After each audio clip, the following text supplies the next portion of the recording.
Okay,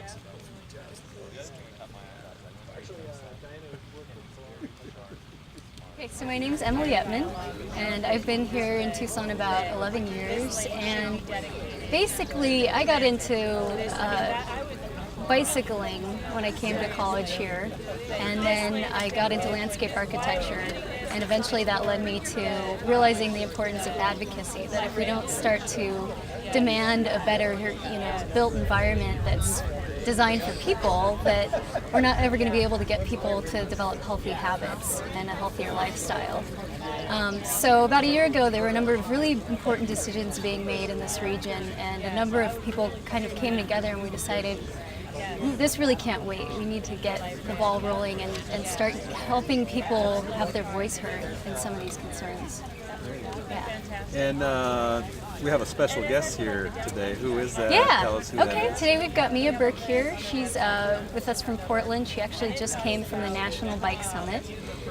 She's a bicycle and pedestrian transportation planner. She was the bicycle and pedestrian program manager for the city of Portland back in the 90s. So she's got about 20 years of experience. She's right on the forefront of how to make bicycling a legitimate mode of transportation and make it safe and fun for people.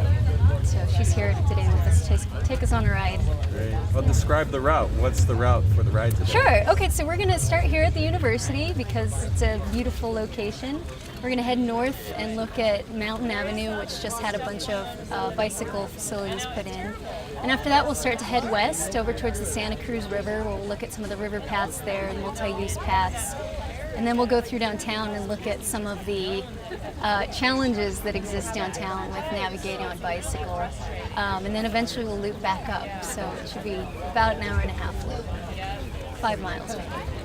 Is there anything you want to add or anything you want to talk about in terms of the impact of what you're doing in our community? Yeah, so I guess one of our biggest goals is to put on a lot of events that encourage people to come out and try experiencing the streets in a new way, and provide a safe environment for them to do so. So things like ciclovias, where we're closing off streets so that everyone can come out and be social, be around all their friends, and skate and walk and ride and feel safe while doing it. And maybe eventually they'll try doing it on their own as well.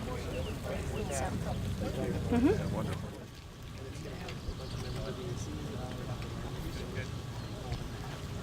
I really think they want to get.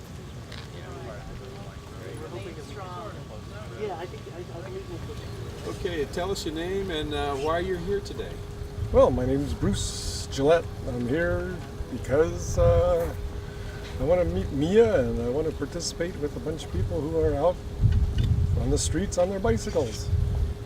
Tell us, your personal story in terms of how you got to riding bikes all the time. Well, years ago I rode bikes and I ran and stuff, and then, but once I retired, I started eating and doing nothing and gained up to about 275, almost 280. And I was huffing and puffing going from the sofa to the table and said, I got to do something. So I started, in January 2008, I started walking. I said I'll walk 30 minutes, every day. And so I did it, and after a week I increased it. I kept going, and after, eventually I got up to about 90 minutes, 6 miles walking. And then my knees didn't like that so much, so I bought a bicycle and started bicycling. So now I'm alternating not only walking and bicycling, but running and bicycling, because I'm down to under 205 now. So. What would you say to people out there wanting to take that first step to encourage them? Oh, you just have to do it. I don't know what the incentive is, but if you just do the minimum amount, just a tiny amount, and do it every day, then you might say, oh, I can do this, and you'll increase it, and you'll see results, and when you see results, that gives you more encouragement to do some more. I really think they want to get. Okay. Tell us your name and why you decided to come out and support this event today. Okay, great. My name's Mia Birk. I'm the president of Alta Planning and Design, and we are a national firm that works on creating active communities where bicycling and walking are safe, healthy, normal, and fun daily activities. And I've been working for 20 years in the field of creating more active, healthy communities, integrating bicycling and walking into our lives. And recently published a book, Joyride, Pedaling Toward a Healthier Planet, which is really all about how we create healthy communities. And it tells the story of what we did in Portland, Oregon, where I'm from, where we took a city about the size of Tucson, about 500,000 people, a city that was not bike friendly and hardly anybody was biking, and turned it into one in which bicycling is a normal way of life for thousands and thousands of people. How does an event like this get the community moving in that direction? Events like this are fantastic because part of what we have to do is get people on bike, experiencing it, talking together, seeing what the community's like now and projecting into the future of what we need to do, raising awareness, thinking through all the steps from the infrastructure that needs to change to our own behaviors that we need to change by getting ourselves out biking and walking more regularly and setting a positive example for other people in the community. Is there any words of encouragement you want to give to our community to move towards healthier eating and active living and more healthy lifestyle? Well, I think Tucson has huge potential. I mean, you've got so much in your favor. Great weather and it's flat. And, a lot of people that are already fairly aware of the need to be healthier and fairly active in a student population. So, a lot of those things are in your favor.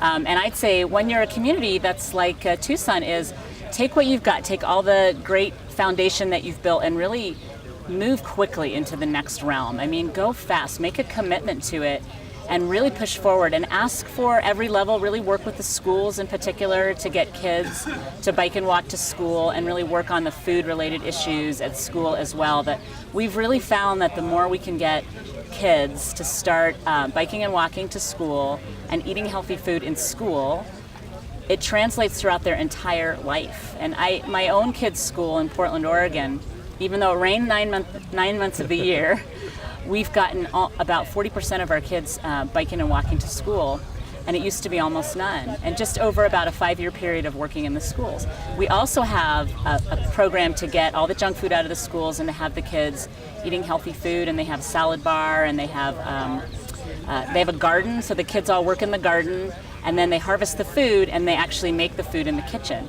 And so our kids have a really high level of literacy about healthy food, regular, good food. And then when those kids move on to middle school where the food is kind of yucky, they really can tell the difference. And those kids then are starting to ask, can we get pizza that's not just full of grease? When can we have fresh vegetables? So it really is important to put the foundation at the youth level and keep going. It takes about a generation, truly, to make these kinds of changes just normal. And that's really what we need to strive towards, is that biking and walking and healthy food and healthy living are simply just normal. It's not something we're trying to foist on anybody. It's something that you want to do because it simply makes you feel good.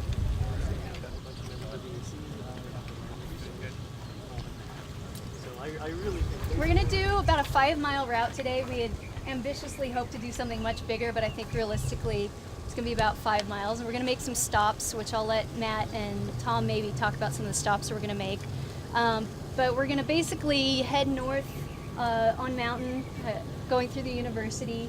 Then we're going to head west and kind of look at some of the stuff west of downtown, Santa Cruz River Path and everything. And we're going to come through downtown, look at a couple things there, go across the famous Snake Bridge, which I heard one person say they haven't done yet, so I'm excited about that. And then eventually we'll end up about here, hopefully by 1:30.